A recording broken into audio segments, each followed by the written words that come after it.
Les amis, c'est bientôt la trêve estivale. Après Spa, les équipes vont avoir l'obligation de fermer leur usine et de partir en vacances. Interdiction d'envoyer le moindre mail.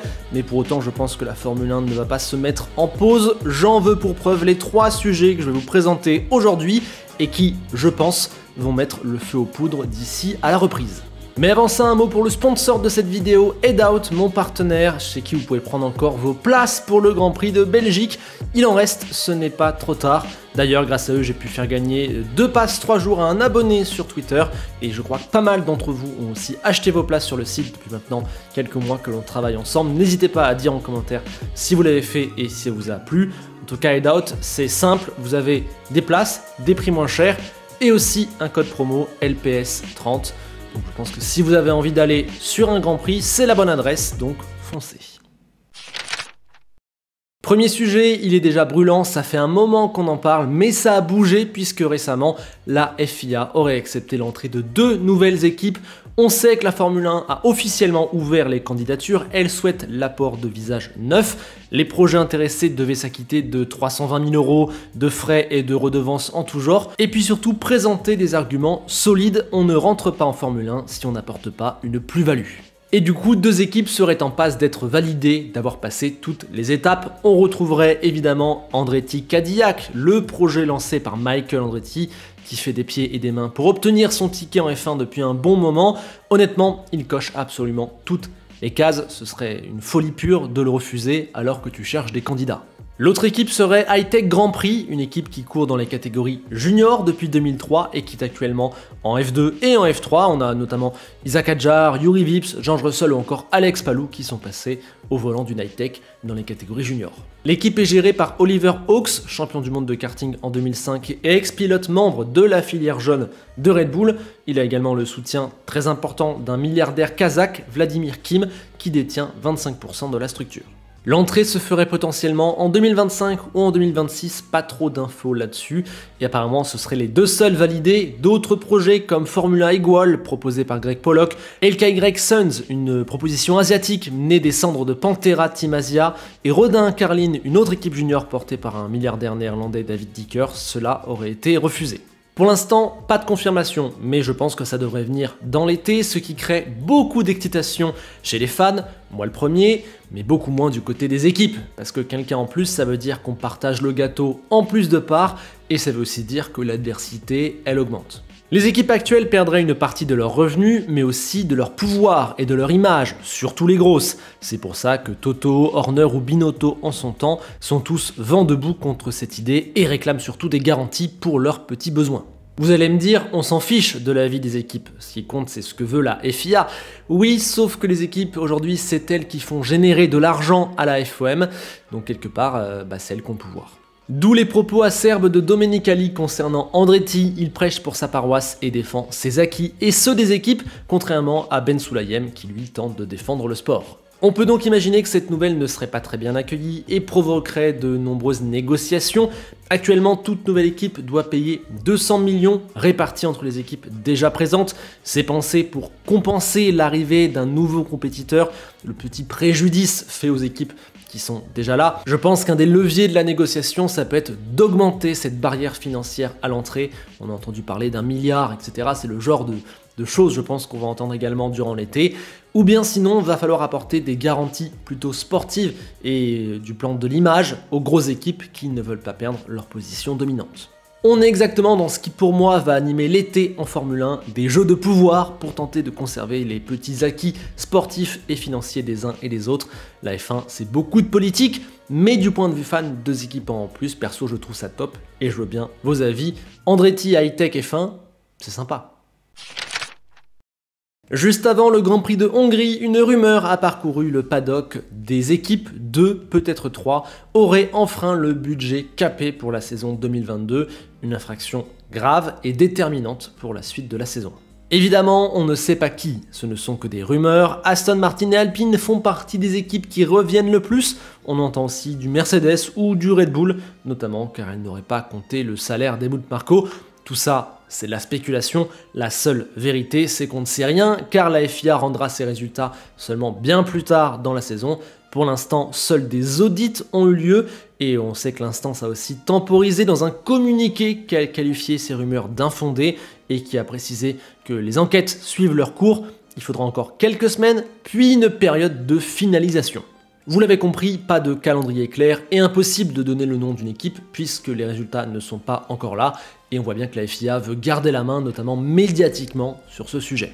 Malgré tout, cela repose la question de la réelle mise en application du budget cap, vu l'impossibilité de tout vérifier financièrement chez les équipes, c'est bien trop complexe. D'ailleurs, on a appris que la FIA était passée de 4 à 10 employés sur cette tâche, c'est quand même maigre.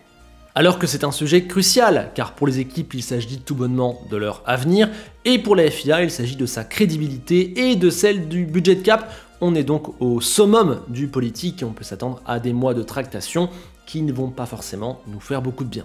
Au final, on en revient aux enjeux évoqués en octobre dernier, quand Red Bull avait été pénalisé de 7 millions de dollars et de moins 10% de temps en soufflerie pour avoir dépassé le cap d'un demi-million. Rappelez-vous du bazar et d'à quel point ça avait abîmé la confiance et la crédibilité de notre sport.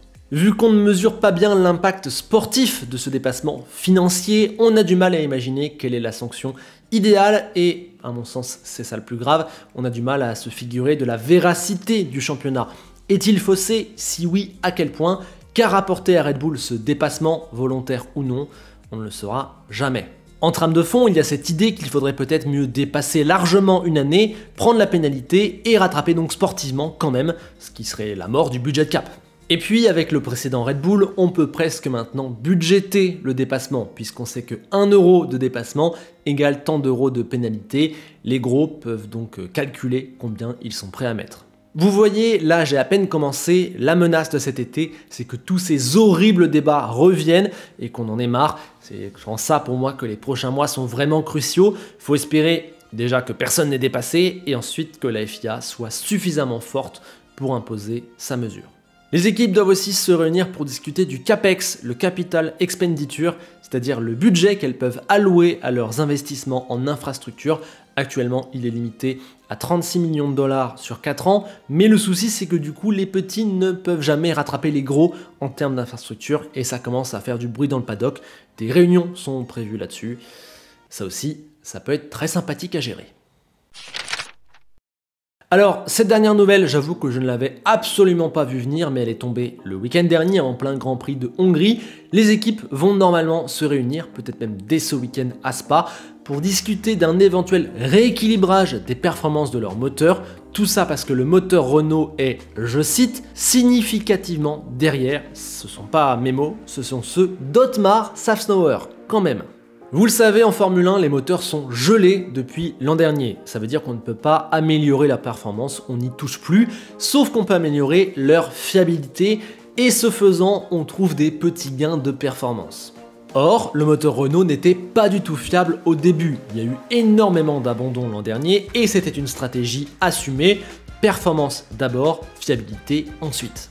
Sauf qu'aujourd'hui, Renault est au maximum de ce qu'elle peut faire en termes de fiabilité, de développement, et elle fait du surplace alors que des études récentes ont montré que le moteur aurait entre 20 et 33 chevaux de retard par rapport à la concurrence. Encore une fois, vous allez me dire, tant pis pour eux, ou bien, ok, mais les autres n'accepteront jamais qu'on retouche à la performance des moteurs et que Renault se rapproche. Oui, je suis d'accord, sauf que de 1, la FIA, c'est dans son intérêt que tout le monde soit proche, et elle a la volonté de rééquilibrer, et de 2, les équipes à l'époque s'étaient mis d'accord pour dire que si les performances variaient de plus d'1% entre le meilleur et le pire moteur, alors il fallait rediscuter. On pourrait bien être dans ce cas de figure et on a même un Christian Horner qui a déclaré qu'en effet, il faudrait en discuter alors qu'il a le meilleur moteur. Je ne sais pas trop encore à quoi il joue, il y a forcément une stratégie derrière, mais il faut aussi se rappeler que l'une des raisons du gel des moteurs, c'est aussi pour aider Red Bull qui devait faire la transition entre le moteur Honda et son propre moteur. Bref, on a là la définition d'un sujet explosif, je pense. J'ai du mal à voir comment on va autoriser seulement Renault à augmenter sa performance, et je trouve ça un petit peu scandaleux sur le papier. Déjà que l'idée du gel, c'est un petit peu un nivellement par le bas. On interdit aux meilleurs d'améliorer pour pas que les mauvais soient trop loin, et donc qu'il y ait plus de spectacle. C'est une limite technologique artificielle qui n'a pas trop de sens en Formule 1. Mais en plus, il y a ce truc bizarre de on ne peut améliorer que la fiabilité, mais la fiabilité améliore la performance, mais tout le monde s'en fiche. Et en plus du plus, si jamais en plus on ne tient même pas le gel jusqu'au bout, Ah, je trouverais ça un petit peu grotesque. J'ai hâte de voir les discussions parce que j'ai du mal à voir comment ça peut se passer. Mais bon, j'avoue que de base, perso sur le papier, je suis plutôt opposé à l'idée. Tant pis pour Renault, fallait avoir un meilleur moteur de base.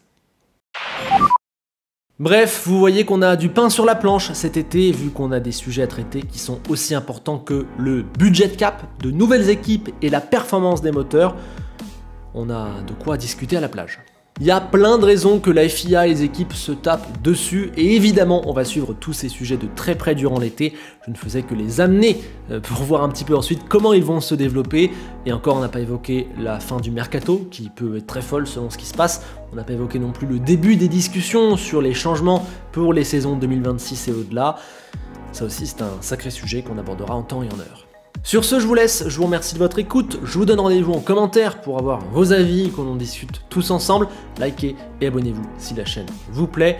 Je vous laisse avec Enzo Ferrari qui vous autorise à partir en vacances après Spa, mais qui vous oblige à venir checker le téléphone de temps en temps pour voir si on n'a pas Renault qui quitte la Formule 1 ou si on n'a pas As qui a dépassé le budget cap. A bientôt et bon week-end.